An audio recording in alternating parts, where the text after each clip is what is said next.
What's up, everybody, and welcome back to Fireside Giants. I'm your host, Anthony Rivardo, joined by my co host, Alex Wilson. And as you all know, tomorrow, the NFL trade deadline. The New York Giants seem like they're going to be pretty active tomorrow, or maybe today. A lot of the trades have been getting done today. The Arizona Cardinals traded for a pass rusher after failing to negotiate a deal for Azeez Ojulari, a player who we're going to be discussing at length in today's live stream. But excited to just jump on here again spontaneously and have some fun and talk about this Giants team. Obviously, 2-7, not where we want to be. Another disappointing loss yesterday afternoon.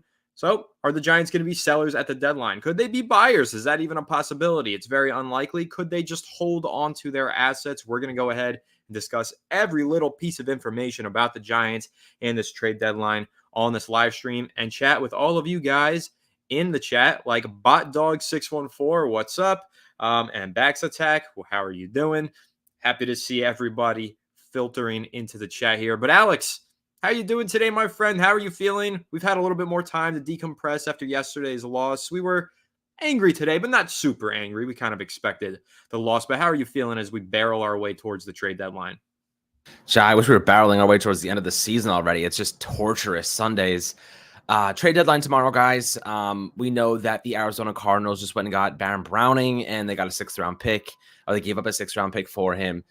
So, if you are the Giants, your two most obvious trade candidates are, as suggested in the chat, are Azeez Ojulari and Darius Slayton. Now, Anthony and I have been going back and forth about this topic for a couple days, talking about, do we think that Azeez Ojulari should be traded? Why and why not? We both have differing opinions on this. Want to get your takes as well. I think it's a pretty good conversation, pretty good debate. I guess we'll just kind of start there, Anthony, talking about Azeez Ojulari, why he should or why he shouldn't be traded. So I'm of the camp that Azeez Ojulari should be traded. Anthony is in the camp that he shouldn't be. So I'll present my argument. I'll let you guys, get your takes. Obviously, after we're done kind of discussing it, we'll, hit on some of the comments and discuss your thoughts as well. So the Giants are 2-7. The Giants are 0-6 in the division. The Giants don't have a shot at making the playoffs. The Giants are basically dead in the water. Azeez Ojulari is a very solid player, but it's easy to forget, he did miss a lot of time due to injury. He's having a pretty solid season, right? He's doing a really good job right now. He had 2 pressures, led the team yesterday in pressures, which 2, not so much, but, we'll take it where we can get it at this point in the season. I think that Azeez Ojulari is a valuable player. However, I do not think that he's going to stay with the Giants. And Anthony, the reason I think that is because the Giants are not going to bench Kayvon Thibodeau. Another 1st-round pick benched, another 1st-round pick sent to the gulag, basically. I can't see Joe Shane and Brian Dable justifying moving Kayvon out of the starting lineup. So that means Azeez Ojulari is going to be your primary backup. Another team is going to give him, in my opinion, this is just how I feel. I don't know if this is actually will happen. I think another team will give him the opportunity to start on their defensive line as a primary pass rusher, as a starting, kind of pure pass rush specialist. I'm not comparing him to Bryce Huff. What I will say is that Bryce Huff was a pure pass rusher. Guy got 18 mil a season. Let's say Azeez gets 10 mil a season. I don't think the Giants are paying him 10 mil a season. I don't even think they'd pay him 8 mil a season just to be a backup, just to be a rotational piece, especially when he can go out there and get a maybe 2-year deal at 10 mil a season, and then probably, catapult that into a longer term deal at a much higher valuation, getting a lot more reps under his belt. So I think it's more advantageous for him to actually leave the Giants. So in my opinion, I think that there's a probably 80% chance that he leaves after this year to go to free agency. So you're going to let him leave and basically walk away getting nothing unless you get a comp pick for him, which would be a 2026 comp pick, but you're not guaranteed to actually get a pick in general. It depends on the contract he signs. So you're running the risk of potentially not getting anything, and you won't get into that until 2026 anyway. So my opinion right now is you trade him right now for draft capital next year. You guarantee you get a selection. You guarantee you get something from a player that walks. And the truth of the matter is the Giants are 4 losses in a row. They are a losing team. They are not good. They stink. Any synonym you can find to conjure up the word crap is basically what the Giants are. They don't need Azeez Ojulari because they're going to lose anyway. I think you try to get that draft pick now because he's going to walk. This team is bad. It doesn't matter. And I think when the draft comes around next year, we'll probably be asking ourselves, why didn't we trade, just like we did with Saquon and Xavier McKinney? If we were going to let him walk anyway, why didn't we trade them for any draft capital? That's my personal opinion. That's how I feel. I don't see the value that Azeez brings this team right now because we are losers no matter what. And I think the probability of us re-signing him is next to none. So I don't see why we shouldn't get value from him now. I know you have a differing opinion than I do. So I'm definitely curious to hear what your thoughts are. Yeah, I do have some thoughts. I was taking some notes on the things that you were saying so that I could properly go through your arguments and rebuttal them. First of all, the Giants won't bench Kayvon. Let's start there. The Giants should not bench Kayvon. Kayvon needs to play. He's a young player. They invested a top 5 pick into. They got to keep him on the field. And I don't think that having Azeez Ojulari on this roster prevents you from playing Kayvon or continuing to develop Kayvon as a starter. I think that you can have 3 great pass rushers on a single team. I think that we've seen that throughout the history of the New York Giants. So, whether you want to look back at the combo of JPP, Tuck, and Umenyiora, or even when you had Umenyiora, Tuck, and Strahan, or all these other guys, we've talked about this so many times. The way that you create a great defense is to stack talent at a position so that next man up mentality, or you can find clever ways to get all these guys on the field at once. The Giants probably just haven't put Azeez Ojulari on the field with Brian Burns and Kayvon Thibodeaux enough this season. They probably should have found more ways to get all 3 of those guys on the field at the same time. They failed to do so. Kayvon's the starter, absolutely, but I don't think that prohibits the Giants from getting Azeez Ojulari more involved in the lineup. He doesn't need to play a starting level of snaps, but he doesn't also need to play just a rotational level of snaps. Rotate him more, get him on the field more. You could pay both of these guys to be starters and play them both at least close to a starting level of snaps with a more refined rotation. So I don't think that the Giants are going to bench Kayvon. I don't think that they should bench Kayvon. The Giants can't accept the loss and defeat on Kayvon until he's completely terrible. Right now, he's not living up to the hype of a top 5 pick, but he's not bad. He's not terrible by any means. He has been benched at times, though, this season because he has played really poorly at times, and you have to keep that in mind. The Giants don't necessarily have this slam dunk instant, I know what I have here with Kayvon Thibodeaux. They are still developing him, and they are still trying to figure out what he is. Azeez Ojulari, keeping him, extending him, could be insurance for what if Kayvon Thibodeaux does flame out? What if he doesn't develop into a quality every down starter? He has a 5th-year option that's going to be worth $14 million. If you're saying Kayvon Thibodeaux at 14 is a major difference in impact on the field versus Azeez Ojulari at 10 million, well, I don't agree with you. I think that the 10 million for Azeez Ojulari, based on all the stats and the metrics and the down-to-down production and the pass rush win rate, that's a better deal, technically. But obviously, you know that the potential is higher for Thibodeaux, so you want to hold on to him. But then again, the potential for Kayvon versus the potential for Azeez Ojulari. Let's talk about that because you mentioned that the Giants, they might miss not having a 5th-round pick, right? You said last year, Saquon and Xavier McKinney walked away in free agency. We didn't have any picks. We're like, why don't we have those draft picks? Why didn't we trade them? It's a big difference. We're not talking about potential 2nd-round pick for Saquon or a potential 2nd-round pick for Xavier McKinney. We're talking about maybe a 5th or a 6th for Kayvon Thibodeaux, or for Azeez Ojulari, rather. It's a big difference in talent. You're talking a top 100 selection versus a top 200 selection. The amount of talent that you get in the top 100 picks of the draft, totally different than what you get in the following 100 picks of the draft. We all know that. So losing out on this extra 5th-round pick, not a huge deal to me. The Giants traded 5th-round pick this past year for Brian Burns. Wasn't there a 5th included in that trade? I don't think that anybody was missing that one, or was it a 6th-round pick? Nobody gave a shit about that. We were just like, okay, whatever. So we don't have that pick, but we do have Brian Burns.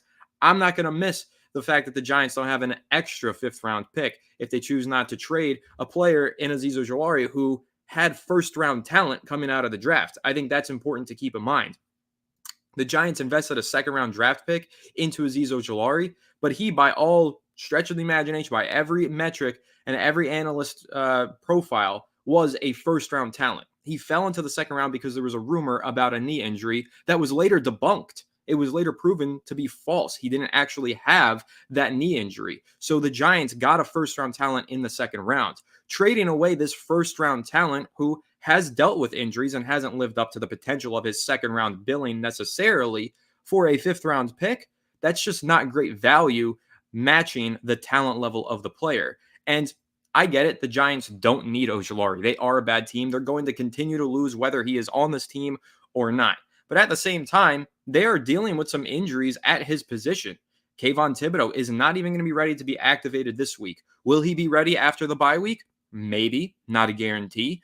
Do you think that the Giants would be wise to trot Tom and Fox out onto the field? Can they call themselves a serious football team if they trot Tom and Fox out there to start football games for the final 8 weeks of the season?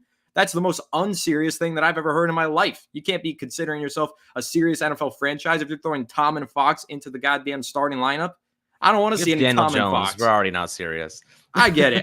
And I know, like, that part of your argument, I do agree with. The Giants are losing. They're going to lose. Let them lose, right? Doesn't matter if you have Ojulari or not. But again, Thibodeau's not in the lineup right now. Brian Burns has been dealing with injuries, not only a groin, but he also popped up with an Achilles on the injury report a couple weeks ago. If the Giants go down one or two of those two pass rushers, they are now scrambling just to get anybody decent on the field. So one of the Giants' biggest strengths will then turn into a weakness. And that's really my biggest argument here.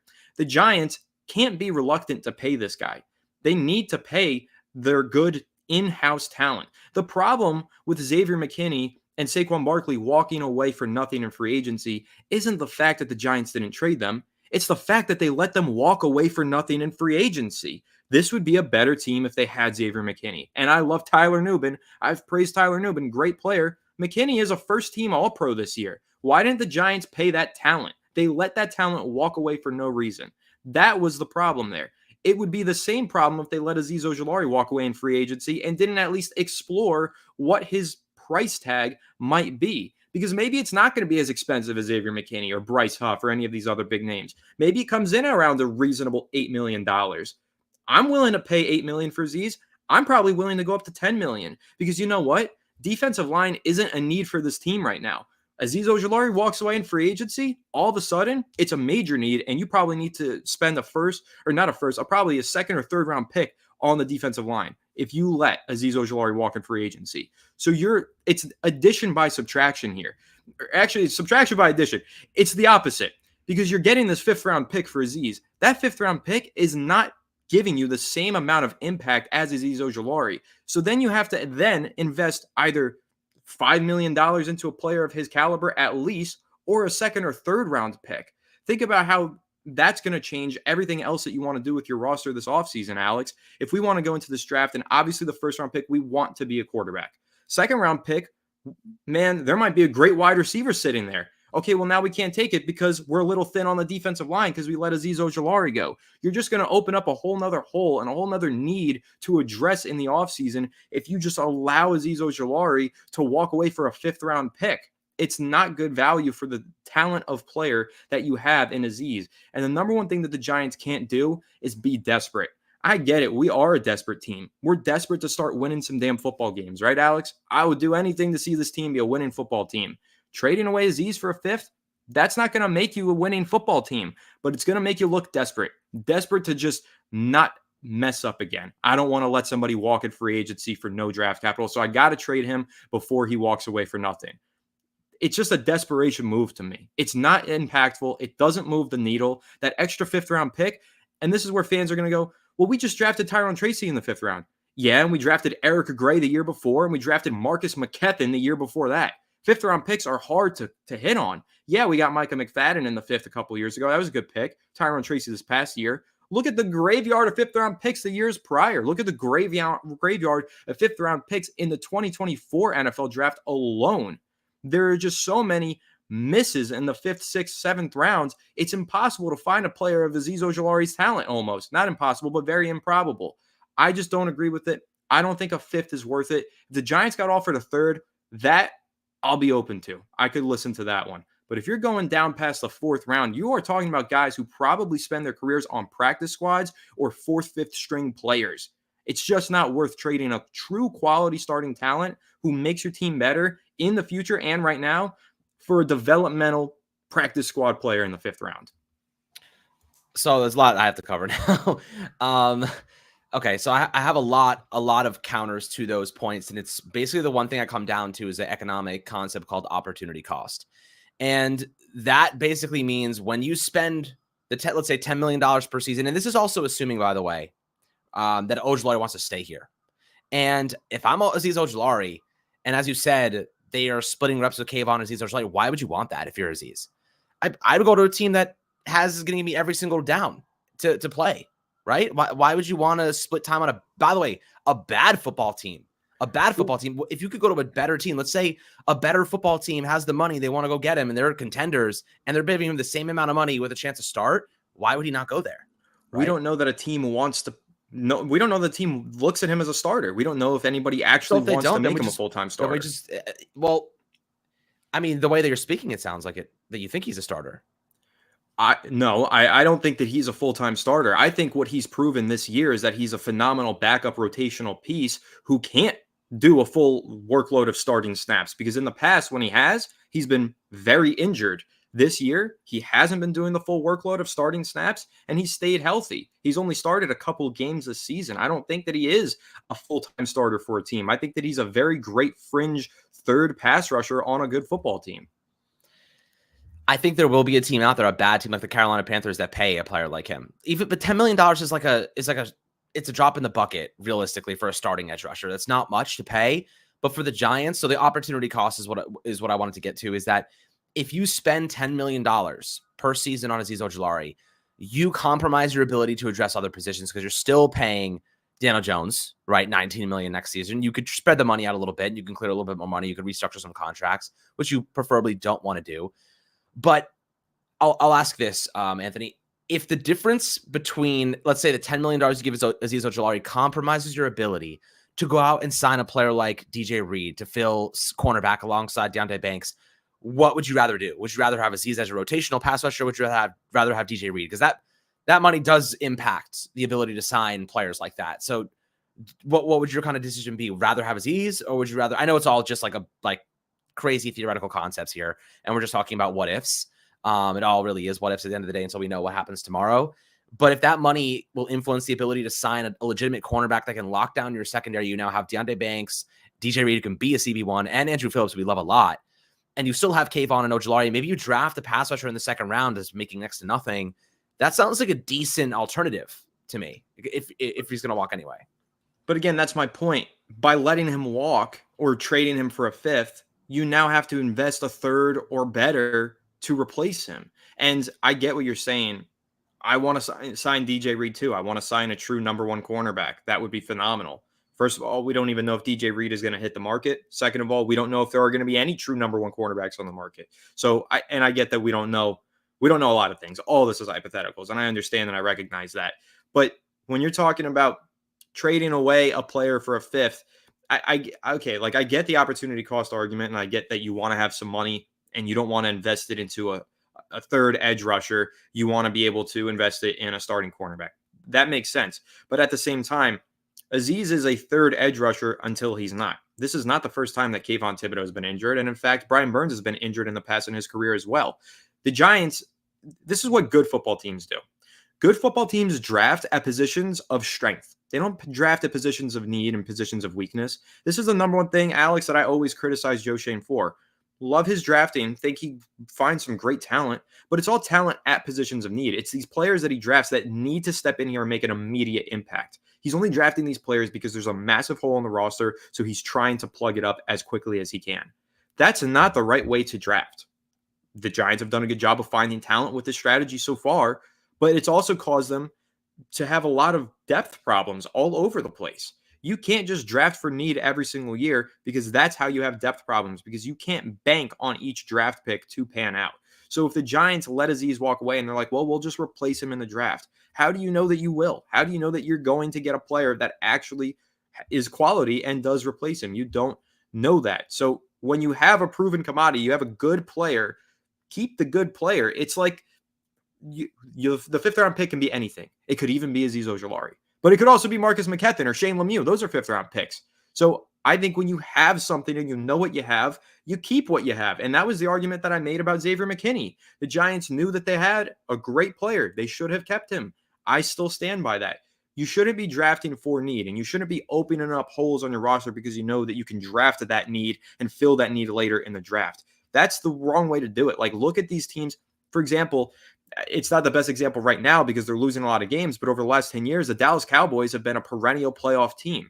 What do? They draft best player available no matter what. They've drafted, and again, I know they're losing right now, and a lot of fans don't want to hear the Cowboys, but they have drafted more Pro Bowlers and All-Pros than any team over the last 10 years. Why? Because they draft best player available every single time. Did they need a pass rusher when they drafted Micah Parsons? No. They had DeMarcus Lawrence, but they drafted best player available. And now they have 2 great pass rushers.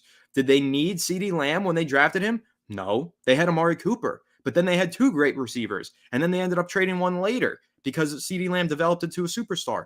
When you are able to position your roster to draft best player available, that's when you create a true contender. The Giants keep letting players walk away so that they can replace them in the draft and draft for need. They let Xavier McKinney walk away. Now they're going to go ahead and spend a 2nd-round pick on Tyler Nubin. What if they kept Xavier McKinney? That 2nd-round pick, who could that have been? I'm not sure, but it could have been an immediate impact player, the potential all-pro at a position later down the line. Who knows?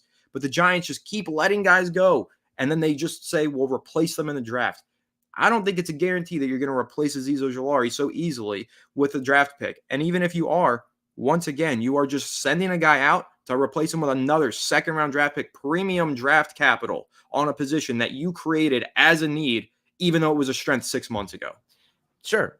And I think that's a fine argument, but it's not just the draft. It's not just, the $10 million you're going to spend on him pays for a really good, I wouldn't say really good. I'll say a solid right guard.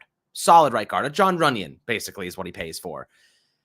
I would rather trade Azeez Ojulari and $10 million for a solid right guard to lock down our offensive line for our future quarterback. That would be an alternative reality. Or use that money towards another cornerback to lock down your secondary. I think there are ways to flip the value and the money, because it's not just the draft, the 5th-round pick you're getting from Azeez Ojulari. It's the money you're saving from not paying him to be a starter. You're not paying him to be a starter, you're paying him to be a backup. And that's the thing, Anthony, and kind of roundabout, and we both agree on this. The Giants have just been so bad at drafting in a lot of ways that it compromises our ability to actually make logical decisions, because our drafting, we're constantly having to plug holes in free agency all the time, every single year, whether it's the offensive line, whether it's the secondary, whether it's Brian Burns via trade. And that's what they use the Xavier McKinney money on, and the Saquon Barkley money, that combo on Brian Burns, basically. Is Brian Burns equivalent to the value of those 2 players? I mean, there's a good argument that they're not. You know what I mean? There's a good argument that they're worth more than Brian Burns in terms of production. So, I mean, you could have that discussion another day. But the really bad part about this Giants team is that their drafting has been so compromised. This past rookie class has been a breath of fresh air, but there's still a lot of football left to be played. I think that the money you save from not extending Ojulari is still an important variable in this discussion. I still think that you can use that money in a lot of different ways, whether it's shoring up the offensive line, whether it's signing a swing tackle that can, the same value you could say about rotational pass rush that Ojulari provides at $10 million. You get a quality swing tackle. You can get probably a decent swing tackle for $5 million, and then you can spend another $5 million on an okay guard, better than Greg Van Roten, most likely, because he's making minimum nothing, and you walk away better. I mean, there's so many different ways you can reallocate the money. And then the 5th-round pick, let's say you get, we've had success, Micah McFadden and Tyrone Tracy, 2 really good 5th-round picks. Let's say you get a 6th-round pick, you can package those together. I mean, it's a crapshoot. You never know, obviously. But what I'm trying to say is, letting Ojulari go is not just about the player, it's about the money you save. And I think that money is really, really important towards reinforcing other positions. Yes, we're compromising a position of strength, but the probability that Ojulari walks anyway is quite high, in my opinion. I think that not just because the Giants don't want to pay him, but because I don't think Ojulari wants to be on a loser team anymore. You know what I mean? I think he wants to start on a better team. And I think that's a fair take, in my opinion. It is a fair take. And listen, if he wants to leave, then they should, he's going to leave. They're not going to be able to resign him. Sure. But if he wants to stay right now, if he wants to stay, they should offer an extension right now. And if he says no, then he's probably going to leave. And that way you probably just trade him, right? He was asked yesterday, I don't know if you saw, he was asked by the media, do you want to stay and have you had any contract talks? He said, I do want to stay and I have not had any contract talks, indicating that it's not him. It's the Giants. They don't want to keep him. They're going to trade him. Yes. Yeah. But again, I just think it's going to be a mistake when they do it. If they trade this guy for a 5th-round pick, they're not going to replace him so easily. It's just going to be so difficult for them to do. Again, defensive line is a strength for this team until they trade away Azeez Ojulari. Then all of a sudden, they have a major weakness at edge rusher. They have a need for a backup quality edge rusher, and they're just going to have to spend another high-profile draft pick on that.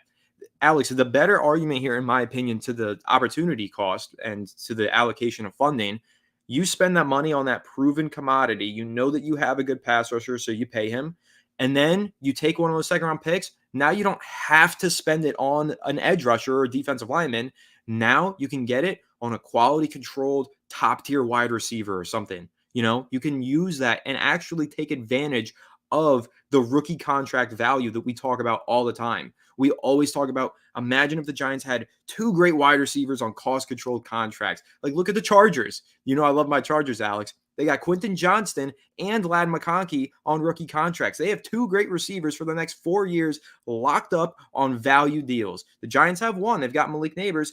If they had that extra second round pick that they could spend on best player available, maybe it's Neighbors and another elite playmaker plus a new quarterback. And then you're really cooking with this offense with Brian Dable, a new QB, and two young playmakers.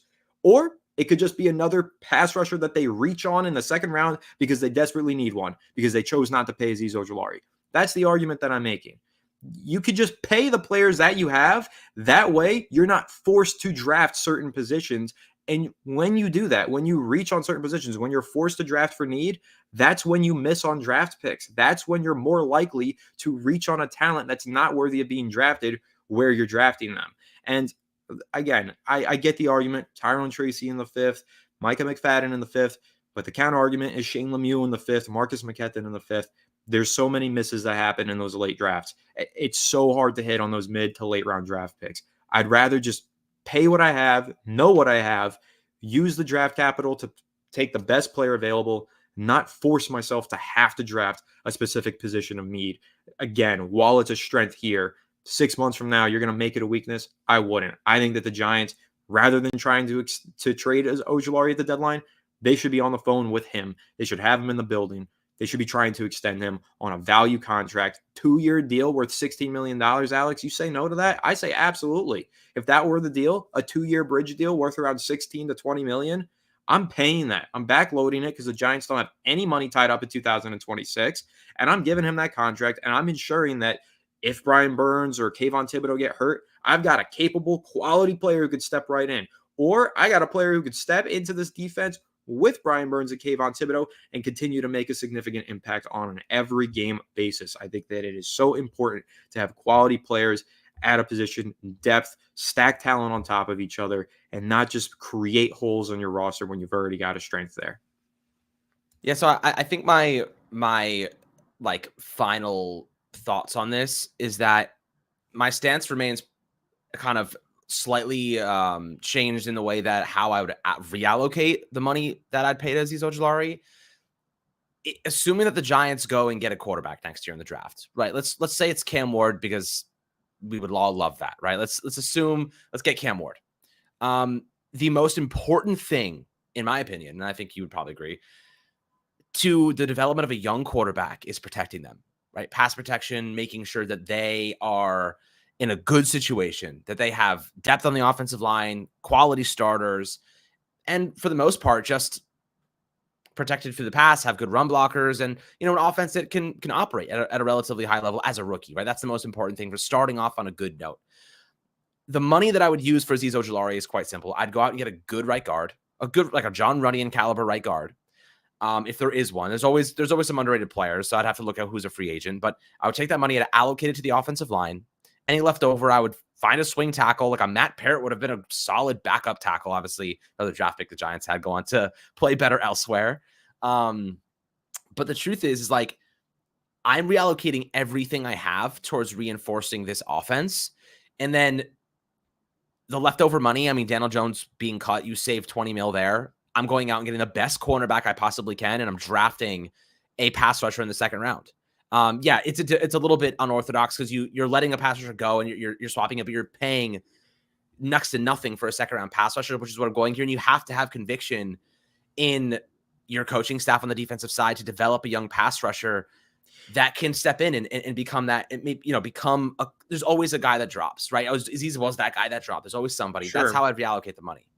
And I get that. I get what you're saying. And that's one strategy. That's probably the strategy that the Giants take. I don't like that strategy because now you're forcing yourself. You have to draft a pass rusher. When you make it so that you have to draft certain positions, that's when you reach. That's when you force yourself to fall in love with a player that you might not be in love with. That's the exact problem. So the argument that you made, everything that you just explained, That's exactly what I don't want to happen. It's anti-BPA to a degree.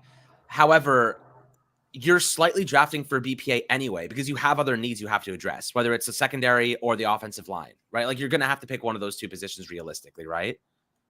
But you don't know who the best player that's going to be available on the board is in the draft. It might not be a pass rusher. The pass rusher that you're drafting in the second round might truly be a third round grade on your draft sheet, and you might have second round graded wide receivers on the draft sheet. And you're going to bypass taking those players just to take a pass rusher because you didn't pay Azeez Ojulari. But they may know that. They may know that. They may be looking at their draft board right now, having done a lot of scouting already, and saying we like a couple of guys in the second round of the pass rush next year, which is why we're okay letting him go. Right? Like there has to be more reason to it than just saying like we don't think he's worth it. You know what I mean? Like there has to be more information that they have at their disposal, saying like, all right, like we're going to trade him because we don't want to pay him because we feel we can replace him in other ways. And I want to also point out during the time that Ojulari has been starting, he has almost a 50% missed tackle rate. He's a horrible tackler. He's an inconsistent run defender, but he is a good pass rusher, right? So like he is a kind of a one-dimensional player in that way. And that is a bit like you want to pay a one-dimensional player like 10 mil a year. Yeah, because you're not paying him to be that full-time quality starter. No, all teams are going to look at the stats that you just looked at. They're going to look at the film and they're going to say, this guy isn't a 3-down player. He is a premier rotational pass rusher. Another team may not know as much. Like another team may take a shot. Scouting. You know? Teams do. They do. But we saw like the Tennessee Titans overspend on Calvin Ridley. Like somebody's going to give Ojulari more than we think. You know. Like somebody is not really much of a name, though. You know, Calvin Ridley's a name. Bryce Huff became a big name somehow last year. He was a big name. Yeah, they get paid like crazy these days. But I can't imagine Ojulari gets Bryce Huff money. If Ojulari does get Bryce Huff money, though, I know. But if he were to get Bryce Huff money, the Giants are getting a third-round comp pick in 2026. I'll take the third-round comp pick in 2026 over the fifth-round draft pick in 2025. Of course, but we know that's not going to happen. We know that they're not going to get 8. If that's not going to happen, then roll the dice and try and see if you can negotiate and get a good contract for Ojulari in free agency. I mean, if he's saying that the Giants haven't even negotiated with him, either that's a failure to do due diligence or they legitimately believe, like his agent was like, his agent might have been like, this is what our price tag's going to be. Like, that's the range we're in. The Giants are, we're not going to be there. You know what I mean? Like we have other needs. Like we need a cornerback. We need the thing is like, are you willing to save the money, 10 mil, to address a position that literally has nobody right now? Dante Banks is getting absolutely torched. Cordell Flott's a liability. Like they literally have nobody. Like you have to like at a certain point, you have to say like, okay, this position is strong. Brian Burns, we invested a ton of money. Kayvon Thibodeau is competent at times. Like he's inconsistent, but he's competent. Like, yes, it sucks to like lose a little bit of that depth there. You can still draft somebody, but we have humongous weaknesses. You still have Dexter Lawrence, who like literally like compensates for everything on the defensive line. Like you have massive problems in the secondary. Like I think in this instance, I'm okay pulling a little bit of value from our defensive line because of how badly we need another cornerback. You know what I mean? Like it's desperate. It's desperate at this point, right? Yeah, but it is desperate. And the Giants, they have money to do both, though. Like they're not that cap strapped, especially if they do cut Daniel Jones. That's an extra $20 million. They have money to spend the next offseason. They can get a premier corner and pay Ojulari. If you backload Ojulari's deal, even if it's only a 2-year deal, you're pushing that money into 26. You've got plenty of money to sign that cornerback. And the argument that I'll make for the cornerback is if you're going into free agency trying to sign this cornerback, Alex, the odds are this guy is 27 years old. You're probably getting a veteran, right? An older guy. Take DJ Reed out of the equation because DJ Reed, I know he's probably 24, 25. I would love to have him, but he was just tweeting something about eyes emojis indicating that he might be negotiating a new deal with Joe Douglas and the Jets this week. So he might not be available in free agency. So then what's your plan B? It might end up being some 27, 28-year-old player. Meanwhile, Ojulari is a 24-year-old pass rusher who's still technically ascending. And I'm only using that argument because this is the argument that the Giants made when they traded for Brian Burns. When we watch Hard Knocks, they said, we think he's still ascending. We're paying him for what he's done and for what we think he's going to do. That's what they said about Brian Burns. Pay Ojulari the 2-year bridge contract for not only what he's done so far, but for what he might do in the future. I think that's another argument that you can make. This is still a young player. And Alex, it's the argument that I made for Xavier McKinney. Everybody's like, oh, we know what Xavier McKinney is. Move on, draft somebody. And then look at what he's done this year. He's reached a new height. He is now a first-team All-Pro. He wasn't that in the past because he was 24 years old, and I kept making that argument all offseason. Pay the 24-year-old that's really talented on your roster. Just pay him and keep that in-house talent and continue to develop them. Don't open up more holes on your roster. Giants did the opposite. Here they are. Yeah, Tyler Nubin's great. By the time he's good again, he's going to be getting paid. So, or by the time he's that great, it's going to be due to pay him again. So, Azeez Ojulari, again, 24 years old. Give him a little contract, see what you got in him, and see if you could develop him further if he is still ascending. I just don't love the argument of, you can replace him in the draft because you just truly don't know what you can do in the draft. And I hate how the Giants' strategy over the past few years has been to open up holes that they have to plug in the draft. Sign your player, re-sign your players, keep your good players. You don't have many of them. Get that roster intact. Obviously, reinforce positions of need in free agency. Make it so that when you go into the draft, you can just take the best guy on your board and not have to worry about who's starting at what position in week one. And I understand that. And I think if it doesn't seem like the Giants are going to go in that direction. But and when it comes to your argument about like Xavier McKinney, I think it's quite different just because McKinney was established as like a star safety at the time. And I agree with you, like letting him go was a humongous risk. And obviously he's like the best safety in football right now. So they definitely like suffered the consequences. Their secondary would probably be a lot better if he was there. Newman's good, but he's a good run stopper at free safety right now. He's still, kind of finding his footing in the secondary as a coverage safety. But, Azeez Ojulari, like you said, he's ascending. I just think like based on his past, right? He's played one season over 400 snaps in the last 3 years. He'll probably play more than 400 this year, just based on assuming he stays healthy. He's ascending I think he's a good pass rusher, but as run defense has always been a weakness of his. Tackling's always been a weakness of his. 33.3% missed tackle rate this year. I think he's like ascending in some ways, but I think he is limited in a lot of other ways. Like run stopping is not his forte. But for the Giants, like by no means am I saying like just let guys go. And it's not about drafting his replacement. It's about using the money and using that to reinforce other positions of weakness, like right guard eventually will be, I think secondary, like, we've gone through this already, but I think it's more so just how you can reallocate the assets you get in return. Whether if it's a 5th round pick, you get something for a guy that's probably going to walk anyway. I just don't think I think Azeez wants to hit the open market though. You know what I mean? Like, I don't think he wants to, like, I think he wants to create a bidding war. If that's the case, if he wants to create a bidding war, then you probably do need to trade him. I'll just say this, like, because I know we're running out of time and you're clearly running out of daylight. You're almost sitting in the dark right now. Dude, it's crazy. The freaking the time difference is cooking me right now. Daylight savings, man. It's crazy. But the last thing that I'll say is Ojulari might walk into free agency. And listen, I don't know. We've had a lot of conversations about the draft capital and everything here. And with Ojulari, he might want to create that bidding war. You're absolutely right. But I just don't think that 5th round pick is worth, taking yourself out of that bidding war. Because if you trade him, you're not going to get into that bidding war in free agency. I want to be in that bidding war. I want to know what the price tag is. I want to know if we have a chance to re-sign him, if he finds that money that he's looking for in the open market, or if he doesn't find it. The only way that I'm really happy if we trade him is if a Montez Sweat situation happens, Alex. If you remember what I'm talking about, maybe that was last year's deadline. Maybe it was the year before. The Bears randomly sent a 2nd round pick to Washington for Montez Sweat. I think he was a healthy scratch this week.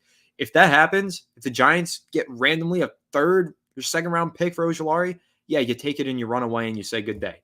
But if you're getting a 5th round pick, which again is by all accounts and by all probability, likely a practice squad player, nah, man, it doesn't move the needle for me. It's not worth it. I get the argument of not wanting him to walk away for nothing, but to me, a 5th round pick, it's not that much more than nothing. Yeah, I mean, listen, it's going to be interesting to see what happens tomorrow as we get closer to the deadline, what the Giants can get in return. It's possible they just keep him. He plays out the rest of his contract here, goes to the free agent market. There's a bidding war for him, and someone else pays more, and someone else will probably pay more for him, and then we'll have that discussion when the time comes. And obviously, I don't want to let homegrown players leave. Like, I want to make it very clear. Like, I didn't like watching Xavier McKinney leave. I don't like watching good players from this team leave. But I am so scared of the Giants ruining another quarterback. Like, I want to throw everything we can at getting this offensive line to where it needs to be, like really building this offense up, and then like getting the defense figured out and drafting well and keeping, have another good rookie class.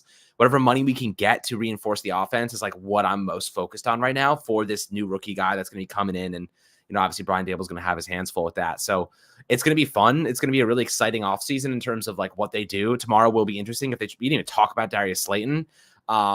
I don't even think he gets traded. I don't even think he has a market, to be honest. I don't think anyone wants him. He's had 2 concussions this season. I don't think he's getting traded. I think he's cooked. I mean, I think nobody wants him right now. Debatably 3. There was that one. Definitely 3. Debatably 3 concussions. Yeah, like the guy's seeing stars right now. I don't think he's going to get traded, as he's probably the most likely. Yeah. Evan Neal, they've had calls on, but they don't want to trade him. But anyway. All right, that's the Evan Neal conversation was the one that we should have found a way to carve some time into the Evan Neal conversation, but alas, we'll be back on it tomorrow. Maybe tomorrow morning we hop right back on to another live stream. Totally possible. Sorry that we didn't get to everybody in the chat. We do appreciate you all. I was reading along with you guys. Tomorrow, if we go live again, make sure to return and leave some comments, and we'll definitely find some time to pull up those. We'll have more time tomorrow if we do go live for a bit of a longer live stream, but great discussion as always, Alex. I like that it was a little bit more of a debate today. I like that we got some back and forth, didn't agree with each other this time. It's very easy for us to sit here and agree all the time and say Daniel Jones sucks and the Giants suck. But today we actually had something to disagree on. And I think that is fun and exciting. And it will be more of the same tomorrow, more of the Giants do suck, but actually some more of maybe we agree or disagree on certain trade discussions. So it'll be fun. Stay tuned to the channel, everybody. Thank you all for tuning in. Leave a like if you enjoyed. Subscribe to the channel if you're new. Ring the bell so you don't miss an episode. Comment your thoughts down below. If you're rewatching the live stream as a video, make sure to go ahead and leave us a 5-star review on Apple or Spotify if you're listening to us there. And go ahead and follow us on all of our social media channels at Fireside Giants. Without further ado, we'll catch you all on the next one. Have a good one, and let's go Giants.